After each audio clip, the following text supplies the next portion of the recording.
Biosimilar applications are evaluated by FDA based on the totality of evidence from analytical, animal, clinical pharmacology, and other clinical studies.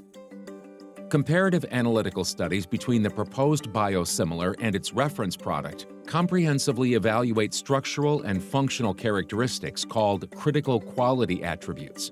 These are attributes that can impact the overall quality and clinical performance of the product. Selection of the critical quality attributes will depend on the reference product and its known mechanisms of action.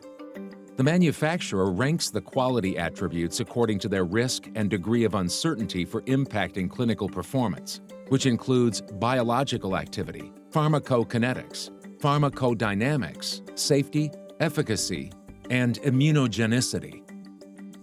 The manufacturer conducts physicochemical studies that evaluate attributes including primary structure, higher-order structure, and presence of impurities. The manufacturer also conducts functional studies to evaluate attributes that may impact the biological function of the protein, such as target binding or neutralization. Glycosylation is one of the common post-translational modifications seen in biological products, where certain sugars are attached onto specific amino acid binding sites. This modification commonly happens to proteins after they are produced in a cell. Glycosylation patterns differ based on many factors, such as the host cell line or the culture conditions used in the chosen expression system. Glycosylation has the potential to affect protein stability, clinical immunogenicity, and systemic clearance of therapeutic proteins. Glycosylation, when it exists, is typically considered a critical attribute to characterize. Therefore, this attribute is routinely evaluated during development of therapeutic proteins, like monoclonal antibodies.